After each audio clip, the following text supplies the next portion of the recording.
Now, first of all, to stop the lockouts, we gave our proposals to the TLC. One of our proposals is TLC can redo the utilization rate to whatever the rate is right now. So that way, your drivers are able to earn properly. Okay? So if they redo the, let's say if the utilization, because they look at the average, last 12-month average. Let's say the last 12-month average, I don't know, but let's say if it's like 55%, for example, 53%, they redo it. So then immediately drivers would get a little bit of a raise, okay? And then TLC says instead of a review next year, they do the review every 2 years.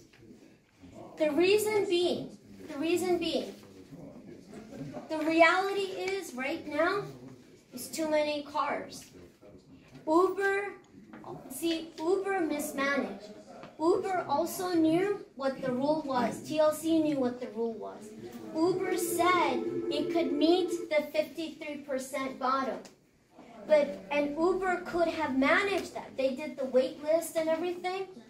But at the same time, when TLC lifted the cap in October, right, they didn't come out against it. Who were the main people telling the drivers to go and buy EVs? It was IDG. It was the insurance brokers working with IDG. That guy from Primetime Brokerage did a press conference outside his office with IDG saying, I'm going to get 10,000 new applications in, right, before they have to close it, right? So all those, they all knew what the rule was.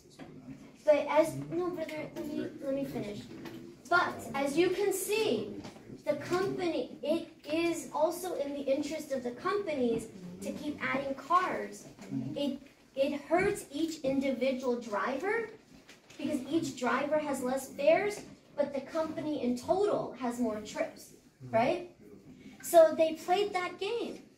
Okay, they played the game. Well, then now they have to pay the drivers. It was their game that got played. Why should the drivers have to take the loss for that, right? So, and reality is, it's a lot of these cars right now. I think it's going to take them like 2-year period because the industry has what's called natural attrition.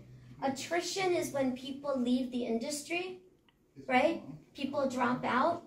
So this industry has that, especially the Uber Lyft market.